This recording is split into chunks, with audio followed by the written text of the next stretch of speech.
Hello students, हम लोग करने वाले हैं class 12 chemistry chapter number 4 that is chemical kinetics. और आज हम लोग टॉपिक करने वाले हैं temperature dependence of rate of reaction. तो किसी रिएक्शन की रेट पे टेम्परेचर का क्या असर होता है उसकी बात हम लोग करेंगे। ये देखा गया है कि अगर हम लोग 10 डिग्री का टेम्परेचर राइज कर देते हैं, यानी कि 10 डिग्री अगर आप टेम्परेचर इंक्रीज कर दो इन सेल्सियस में, तो जो रेट ऑफ रिएक्शन है वो ऑलमोस्ट डबल हो जाता है। रेट ऑफ रिएक्शन डबल होने का मतलब क्या है कि जो के की वैल्यू है वो डबल हो जाती है।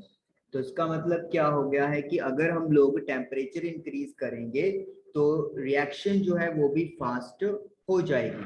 और वो जाहिर सी बात है, हमें क्लियर है कि अगर सपोज करें आप चाय बना रहे हो और अगर आप गैस को ज्यादा कर दोगे हाई तो चाय जल्दी बनता है, तो इसका मतलब रेट ऑफ रिएक्शन भी ज्यादा हो जाता है।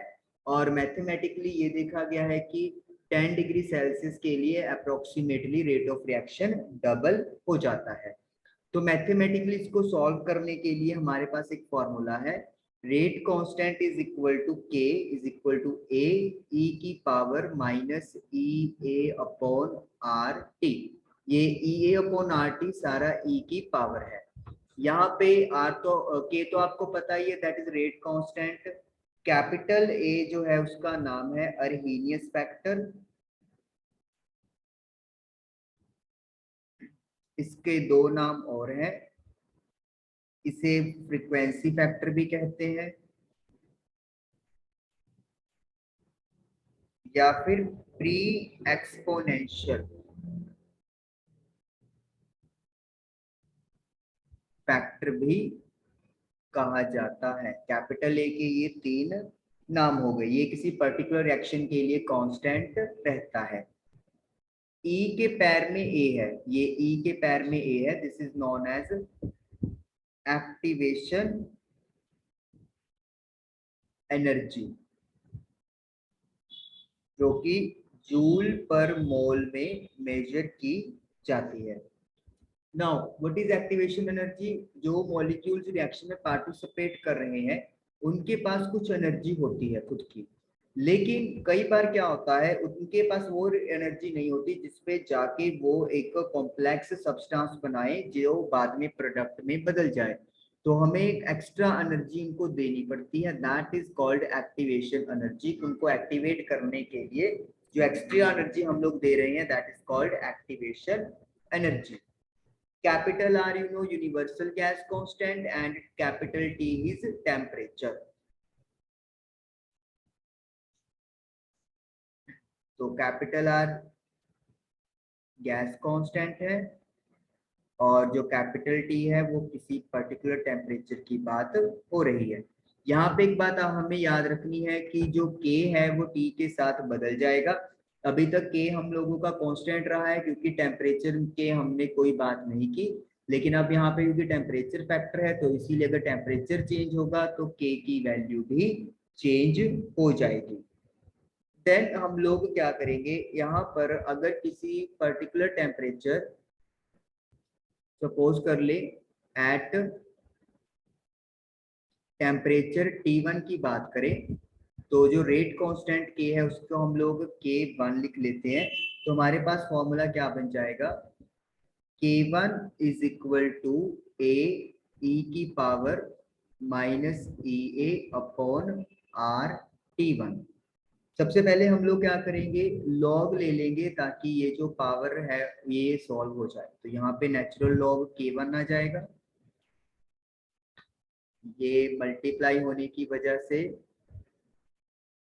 लॉग ए अलग हो गया, ये पावर आगे आ जाएगी minus E A upon R T1 natural log E. Natural log E की वैल्यू 1 होती है,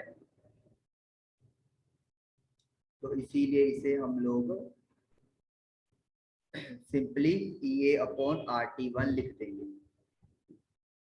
थोड़ा सा अरेंजमेंट करेंगे ताकि ग्राफ प्लॉटिंग कर सकें,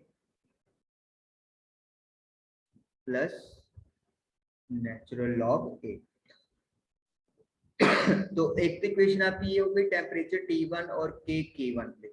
अगर मान लो मेरे पास अब टेम्परेचर T2 हो उसी सेम रिएक्शन के लिए और रेट कांस्टेंट K2 हो जाए, तो फॉर्मूले के accordingly K2 is equal to capital A तो कांस्टेंट रहेगा एक पर्टिकुलर रिएक्शन के लिए, एक्टिवेशन एनर्जी भी सेम रहेगी, आर भी सेम रहेगा, टेम्परेचर T2 हो गया।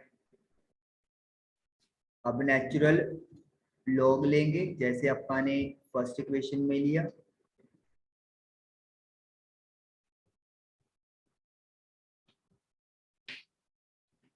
Natural log K2 natural log A, natural log A की वैल्यू 1 होती है,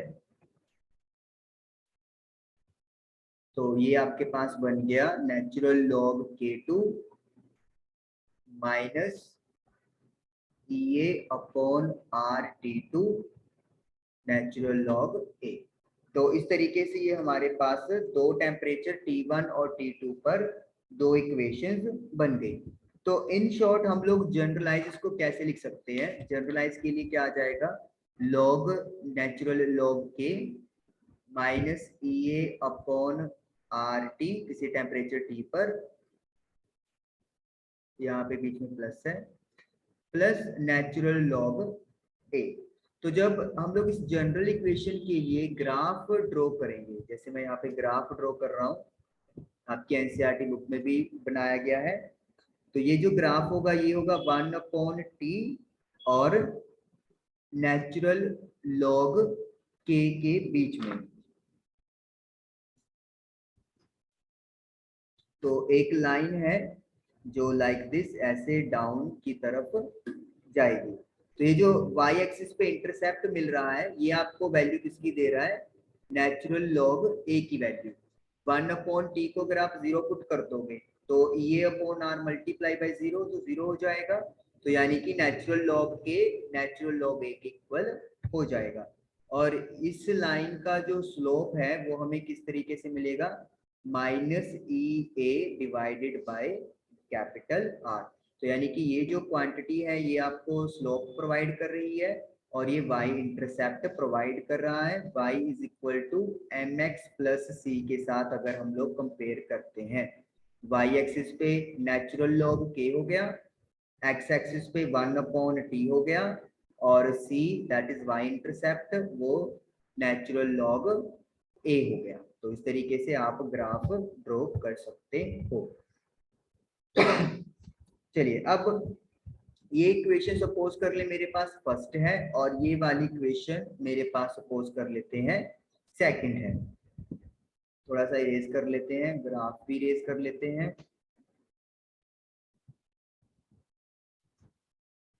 अब हमें 1 और 2 को सब्ट्रैक्ट करना है ताकि जो फॉर्मूला है हमारी बुक पे अकॉर्डिंगली वो हम लोग बना सकें। हम लोग क्या करेंगे, सब्ट्रैक्ट 1 फ्रॉम 2, मतलब natural log K2 minus natural log K1 is equal to minus EA upon RT2 plus natural log A minus, तो माइनस है तो इसलिए ब्रैकेट शुरू कर देंगे, plus natural log A. Log A minus log B की property के accordingly ये डिवाइड में लिखे जा सकते हैं, तो log natural K2 divide by K1 minus EA upon RT2, ये जो साइन है वो प्लस का हो जाएगा और ये माइनस इंटू प्लस माइनस हो जाएगा, तो नेचुरल लॉग एक कैंसिल हो जाएंगे प्लस माइनस की वजह से, लेकिन ये कैंसिल नहीं हो पाएंगे क्योंकि यहाँ पे T2 है, यहाँ पर टेम्परेचर T1 है। तो इसके लिए हमें क्या करना पड़ेगा, कॉमन निकालना पड़ेगा, minus EA upon R common निकालेंगे तो ये आपका बचेगा 1/T2, क्योंकि माइनस कॉमन निकला है तो इसलिए इधर हम लोग माइनस लगाएंगे 1/T1।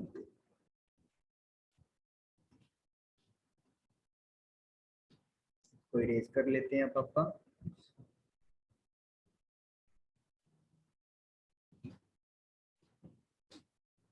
तो natural log K2 upon K1 TA upon R minus का, तो एलसीएम लेके हम लोग सोल्व करेंगे तो T1 minus T2 upon T1 multiply by T2 हो जाएगा। अगर आप नेगेटिव का साइन अंदर पुट कर दोगे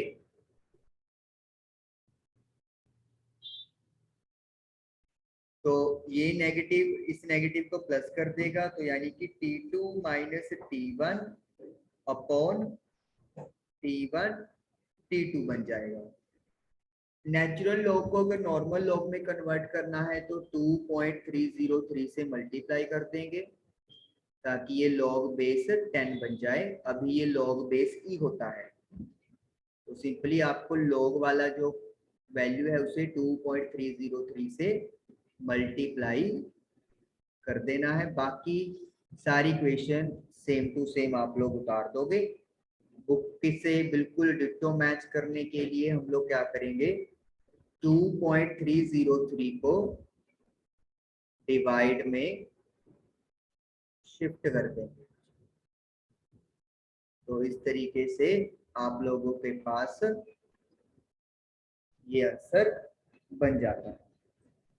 तो आई होप कि आपको ये फॉर्मूला क्लियर हुआ होगा कि किस तरीके से टेम्परेचर चेंज होने पर रेट कांस्टेंट भी चेंज हो जाता है। Thank you for watching the video.